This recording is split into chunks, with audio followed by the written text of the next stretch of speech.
예, 감사합니다. 예, 찬양이 너무 은혜롭고 듣는 것만으로도 막 우리 푹 지쳐있던 영혼이 막 살아나는 것 같은 그런 기쁨이 느껴지네요. 감사합니다. 서로 인사하겠습니다. 보고 싶었습니다. 사랑합니다. 축복합니다. 은혜 많이 받으세요. 예. 자, 신명기 6장 4절에서 7절 우리 한번 암송하겠습니다. 이스라엘아 들으라. 시작.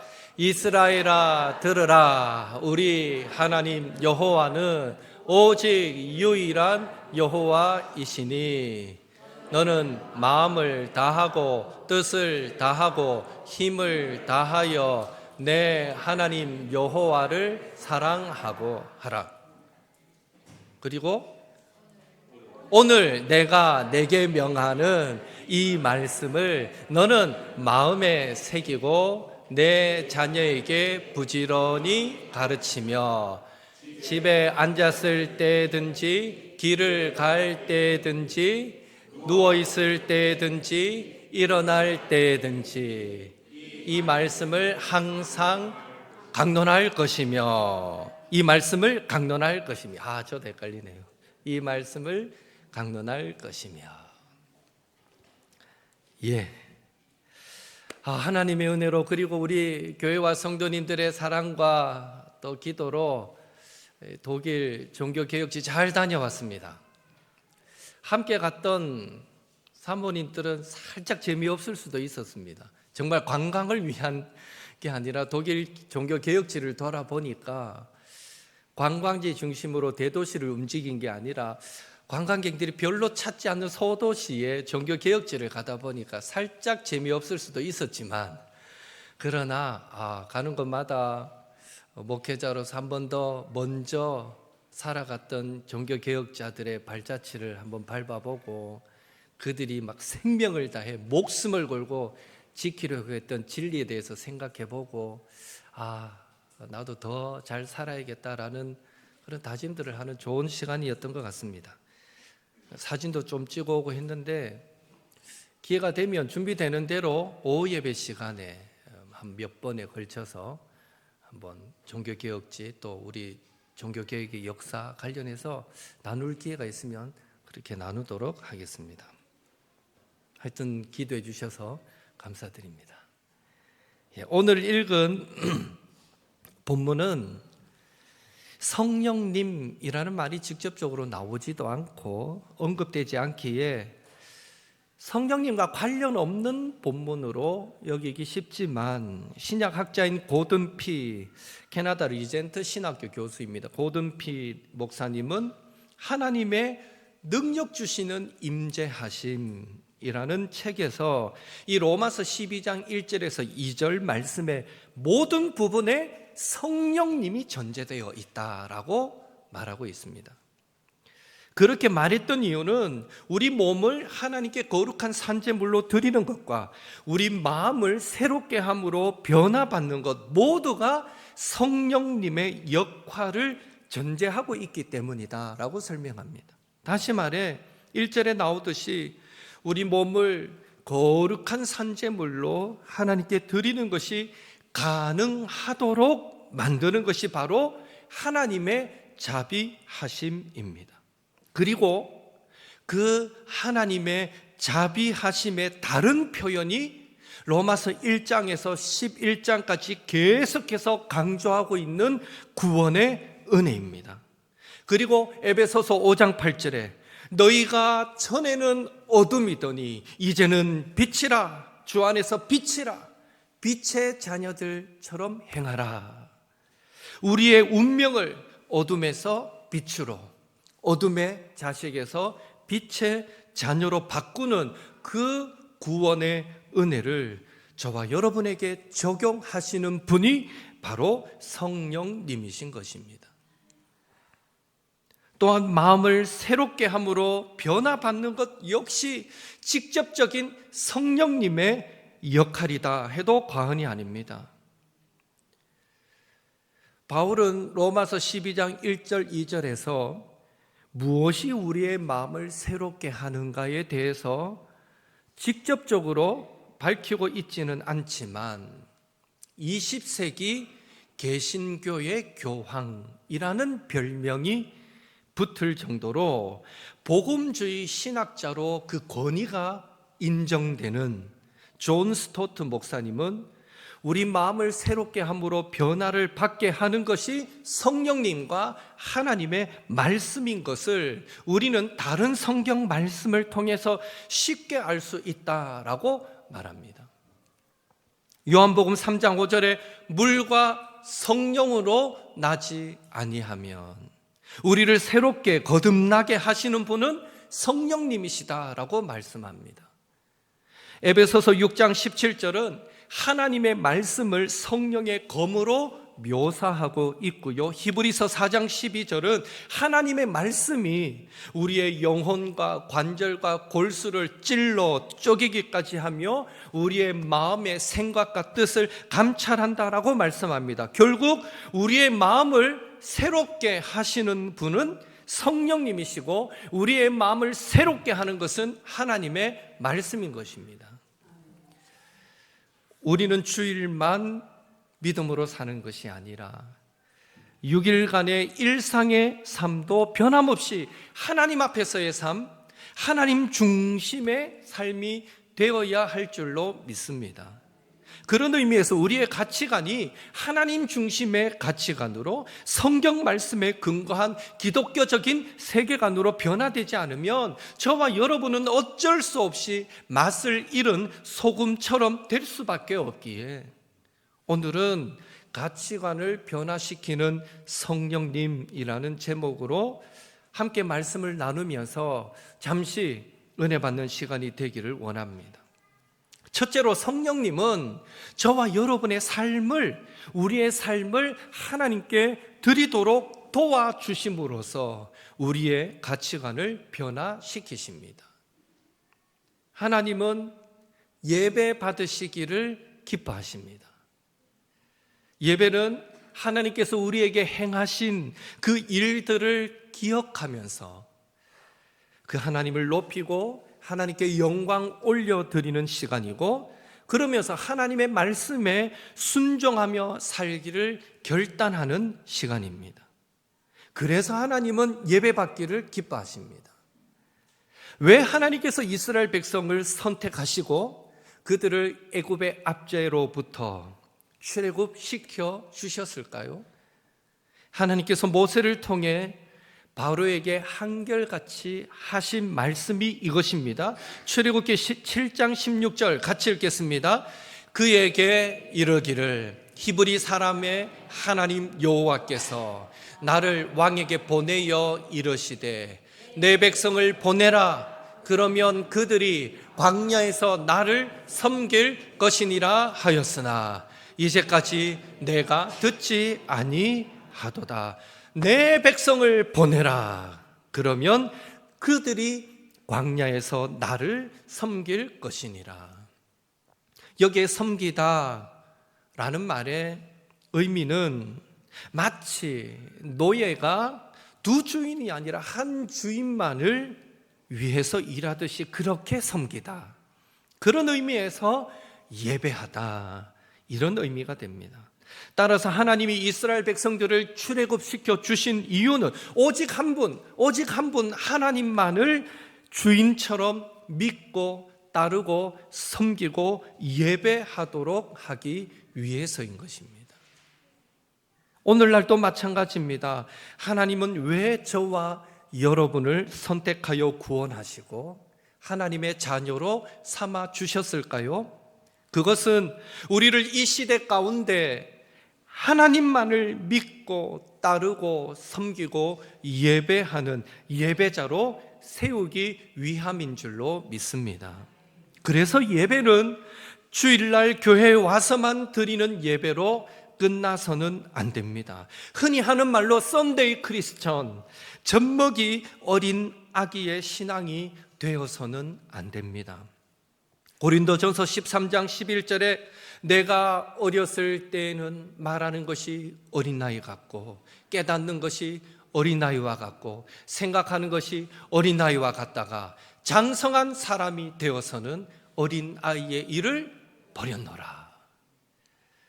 이 말씀처럼 하나님께서 오늘 저와 여러분에게 기대하시는 바, 그 예배는 어린아이들이 드리는 정도의 예배가 아니라 장성한 사람이 드리는 예배, 즉 우리의 전 삶을 드리는 예배인 것입니다. 우리는 삶의 모든 순간에 하나님이 어떻게 하면 하나님께서 나를 통해서 영광 받으실까? 과연 이 일을 하나님이 기뻐하실까? 아니면 하나님이 마음 아파하실까? 과연 이 말을 하는 것을 하나님은 기뻐하실까? 아니면 하나님의 영광을 가리는 것일까? 를 생각하면서 그 모든 순간에 나에게 주시는 하나님의 뜻을 분별하기 위해 우리는 기도하는 마음으로 살아야 하는 것입니다. 하나님은 우리의 존재만으로도 기뻐하실 거야. 하나님은 우리가 하나님을 믿는 것, 그것만으로도 기뻐하실 거야. 예, 물론 아멘입니다. 맞는 말입니다. 우리 주변에 보면 오늘 축복기도하는 시간도 있지만 유리도, 재하도, 또 서하도, 서진이도, 서진이, 서하도, 그 어린 아이들, 상대적으로 어린 아이들을 보면 그 존재만으로도 얼마나 기쁩니까? 예배 마치고 내려갈 때 재하가 제 옆에 서가지고 내려오는 성도님들한테 손을 이렇게 내밀면 여러분들 아이고 기뻐라 하고 악수해주고 머리 쓰다듬어 주고 내려가잖아요. 유리도 마찬가지고 아이들은 보는 것만으로, 존재만으로 얼마나 사랑스럽고 귀합니까? 그러나 만약 그 아이들이 성장하지 않고 계속 어린아이로 남아있다면 그건 정말 심각한 문제가 될 것입니다. 그래서 우리는 나의 존재만으로도 하나님은 기뻐하실 거야 하는 이런 어린아이의 생각에 머물러서는 안 됩니다. 나의 존재를 물론 기뻐하십니다. 그러나 그 정도 수준에서 머물러서는 안 된다는 것이죠. 우리의 신앙생활의 연수가 깊어질수록 우리는 어린아이의 생각을 버려야 합니다. 자녀가 커서 어른이 되었다라는 것을 어떻게 증명할 수 있을까요? 그 증거가 무엇일까요? 정확한 선을 긋기는 어렵지만 부모님을 의지하던 삶에서 이제는 부모님을 섬기는 삶으로 바뀌게 될 때, 그때 이 사람이 어른이 되었구나 라고 우리는 말할 수 있을 것입니다. 맨날 달라 하다가 어느 순간 제가 더 잘 섬겨드리지 못해서 죄송합니다 하면서 부모님을 섬기고 부모님의 필요를 채워드리는 단계가 되어야 어른이 되어간다라고 말할 수 있는 것입니다. 하나님과 저와 우리와의 관계도 크게 다르지 않습니다. 바라기는 이후로는 성령님의 도우심으로 우리가 하나님께 무언가 받기만을 원했던 그런 가치관에서 이제는 매사에 구속하신 그 은혜를 기억하며 하나님 아버지를 잘 섬기고 따르고 예배하기를 원하는 그런 예배자의 가치관을 소유하게 되기를 예수님의 이름으로 축원합니다. 그런 의미에서 서로 한번 인사하겠습니다. 하나님 아버지를 잘 섬기시다. 이렇게 인사합시다. 예, 아버지입니다. 우리 아버지. 하나님 아버지를 잘 섬깁시다. 예. 하나님은 아버지시기 때문에 우리를 알아서 잘해주세요. 우리의 표정만 봐도 야가 뭐가 필요한지 다 아시고 우리를 도와주세요. 우리는 하나님께 구하기 전에 우리에게 있어야 될 것이 뭔지를 다 아세요. 물론 구해야 하겠지만 반대로 우리는 아버지를 얼마나 잘 섬기는가.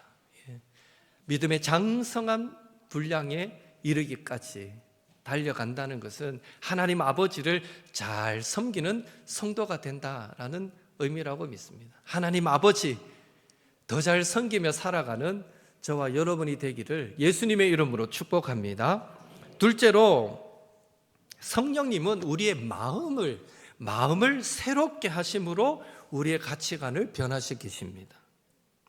오늘 본문은 우리의 마음을 새롭게 한다는 것이 무엇인가를 분명하게 밝힙니다. 2절 전반부에 너희는 이 세대를 본받지 말고 오직 마음을 새롭게 함으로 변화를 받아. 즉 우리의 마음을 새롭게 한다는 것은, 새롭게 된다는 것은 이 시대의 흐름, 유행, 관행을 따르지 않는다는 것을 의미합니다. 시대의 흐름, 유행, 관행을 따르지 않는 것 쉬운 일이 아니라는 것을 우리는 모두 잘 알고 있습니다.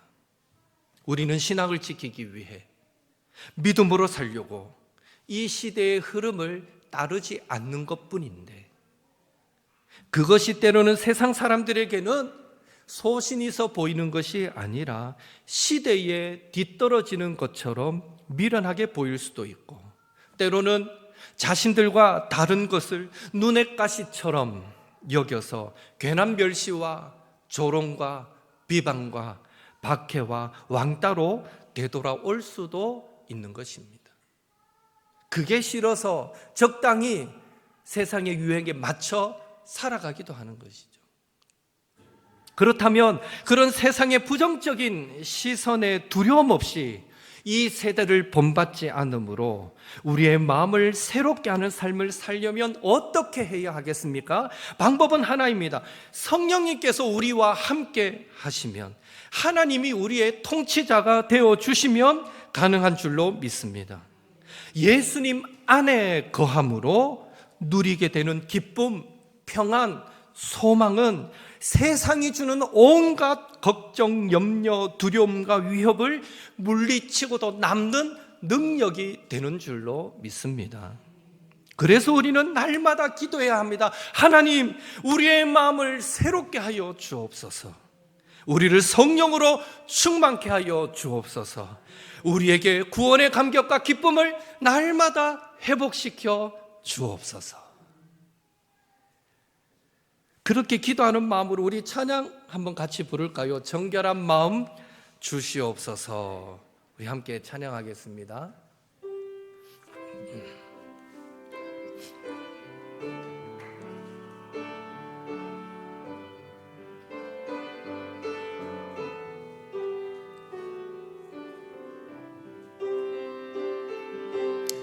우리의 마음을 늘 새롭게 해주시기를 기대하는 마음으로 찬양하겠습니다.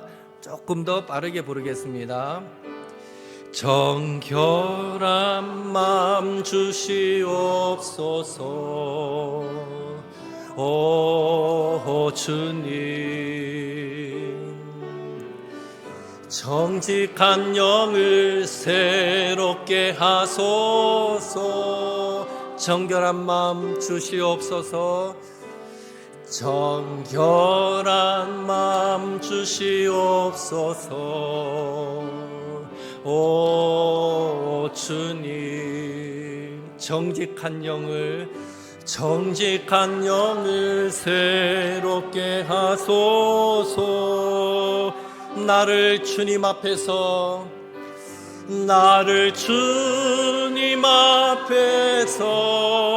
멀리 하지 마시고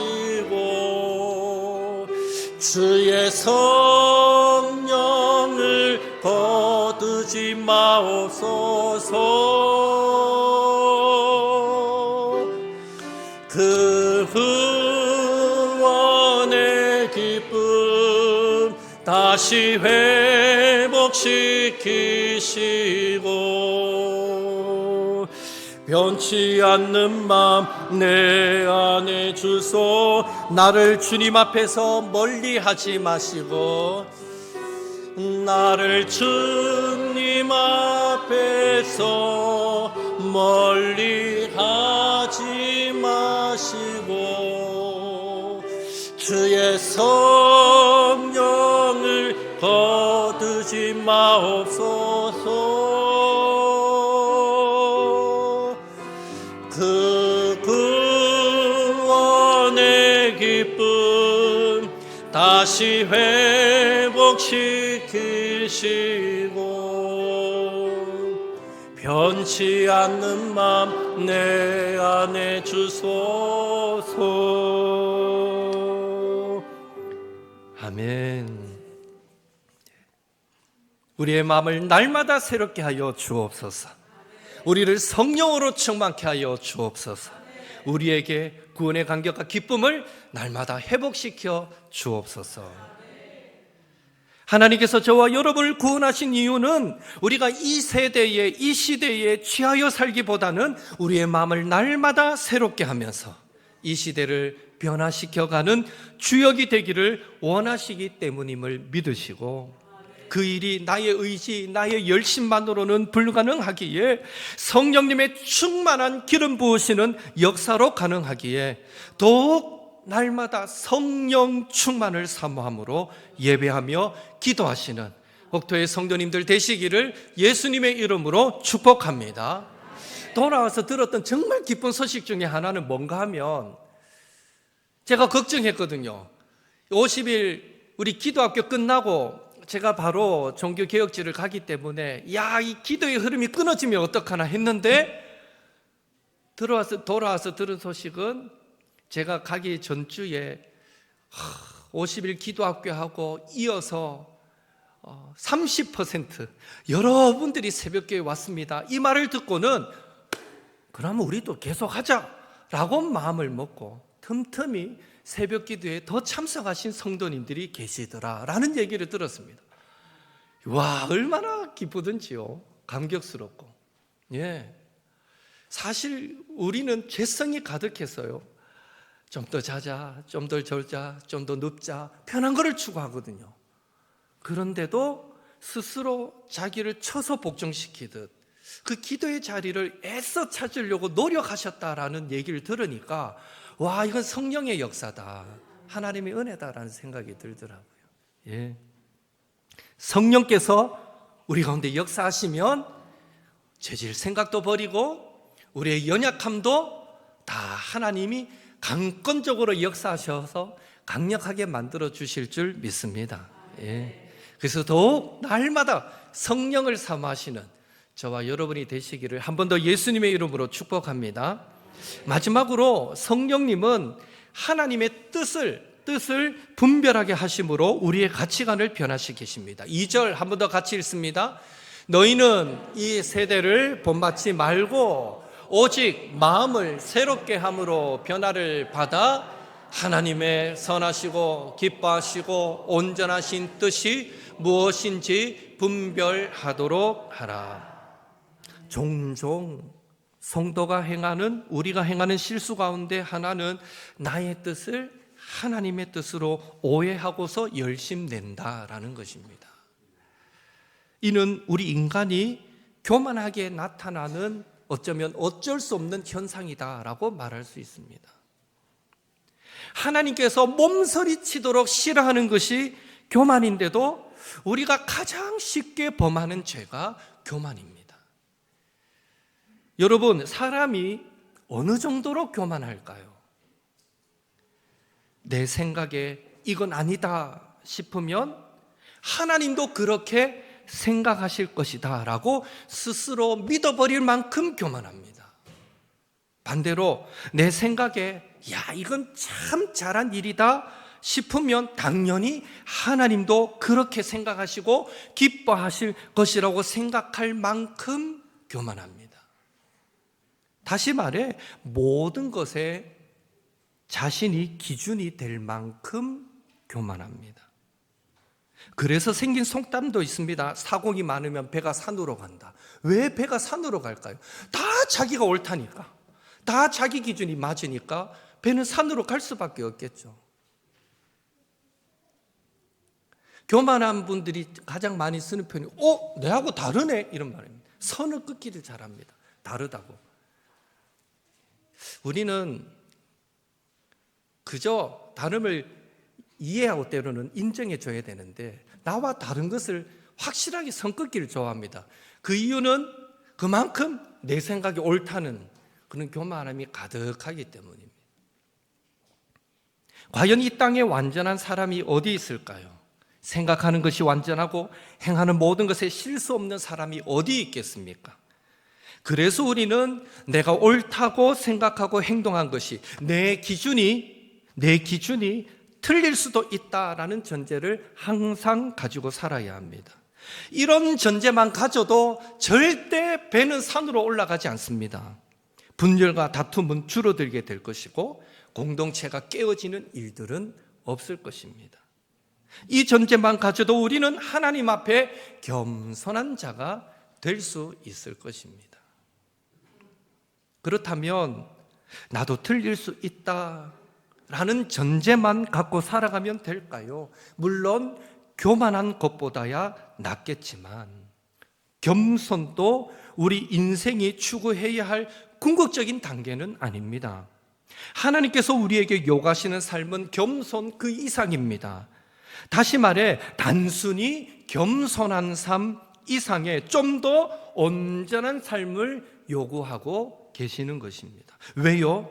내가 거룩하니 너희도 거룩하라 하신 말씀처럼 하나님은 완전하신 분이시기에 우리가 그 하나님의 완전하신 뜻에 순종함으로 좀 더 하나님을 닮아가기를 원하시는 것입니다.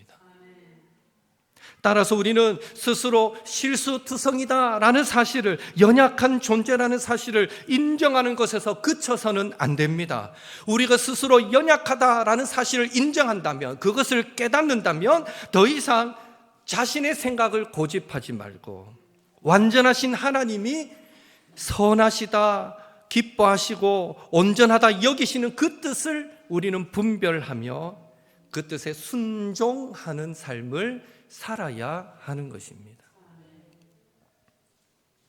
우리는 어떻게 하나님의 그 선하신 뜻을 분별할 수 있겠습니까? 요한복음 14장 26절 같이 읽겠습니다. 보혜사 곧 아버지께서 내 이름으로 보내실 성령 그가 너희에게 모든 것을 가르치고 내가 너희에게 말한 모든 것을 생각나게 하리라. 요한복음 16장 13절도 같이 읽습니다. 그러나 진리의 성령이 오시면 그가 너희를 모든 진리 가운데로 인도하시리니 그가 스스로 말하지 않고 오직 들은 것을 말하며 장래일을 너희에게 알리시리라. 아멘. 결국 우리가 하나님의 선하시고 기뻐하시고 온전하신 뜻을 분별할 수 있는 방법도 우리가 성령으로 충만하게 되는 것 외에는 다른 방법이 없는 것입니다. 그런 의미에서 내 뜻대로 마옵시고 아버지 뜻대로 하옵소서의 고백은 성령님 나를 진리로 가르치옵소서 제가 순종하겠습니다 라는 고백과 동일한 고백이 되는 것입니다. 우리가 살아가는 세상에서 매 순간 하나님의 선하신 뜻, 하나님이 기뻐하시는 뜻, 온전하신 뜻을 분별하기란 쉽지 않겠지만 최소한 적어도 내 뜻을 하나님 뜻처럼 생각하며 살지는 않아야 하지 않겠습니까? 그런 의미에서 우리에겐 삶의 모든 순간에 보혜사 성령님께서, 진리의 성령님께서 동행해 주셔야 한다라는 사실을 믿으시고 더더욱 성령 충만을 사모하시고 날마다 성령의 충만을 간절히 구하셔서 파워 크리스찬, 능력 있는 성령의 사람으로 이 땅을 살아가시는 우리 모든 옥토의 성도님들 되시기를 예수님의 이름으로 축원합니다. 성령 충만은 어쩌면 하나님이 기뻐하시는 성도의 삶의 시작이자 마지막이라고 할 수 있습니다. 성령 충만하지 않으면 우리는 절대 주님이 기뻐하시는 삶을 살 수가 없습니다. 그래서 우리는 기도할 때마다 성령님 나와 함께 하시옵소서, 성령님 나를 충만케 하시옵소서, 나를 진리로 가르치옵소서, 오늘도 내 입술을 주장하여 주옵소서, 내 생각을 주장하여 주옵소서. 날마다 성령을 구하시고 성령 충만하셔서 주님의 기쁨되어 살아가시는 저와 여러분 되시기를 예수님의 이름으로 축원합니다. 함께 기도하겠습니다. 성령 충만하여 믿음이 장성한 자로 우리의 삶을 드리게 하옵소서. 성령 충만하여 우리의 마음을 날마다 새롭게 하여 세상 유행에 취하지 않고 시대를 변화시켜 가게 하옵소서. 성령 충만하여 하나님의 뜻을 분별하며 겸손하게 순종하며 살게 하옵소서. 하나님 나를 성령으로 충만케 기름 부어 주옵소서. 그렇게 기도하시고요. 더불어서 우리 아프신 분들 생각하시면서 기도하시는데 김옥순 권사님 지금 입원해 계시고요. 호스피스 병동에 계십니다. 하나님 힘 주시고 끝까지 하나님 동행하여 주옵소서. 김옥순 권사님을 위해서 기도해 주시고, 정지영 권사님 지금 치료받고 계시고 온 몸을 검사하고 이제 거의 합당한 어떤 치료를 위해서 입원해 계시는데 하나님 적절한 치료 처방이 잘 이루어지도록 온전히 회복시켜 주옵소서 기도하시고, 이번 주 수요일 날 권은순 권사님 또 입원하셔서 양쪽 무릎 수술하시는데 수술도 잘 되도록, 그 외에 우리 또 아프신 분들, 힘드신 분들 기억하면서 기도해 주시고요. 더불어 오늘 아이들 축복 기도 이어서 하게 되는데, 하나님 우리 주일학교 아이들 축복하여 주옵소서. 자라갈수록 예수님을 닮아가게 하여 주옵소서. 그렇게 아이들을 또 축복하며 기도하는 시간 갖겠습니다. 함께 우리 합심해서 기도하겠습니다.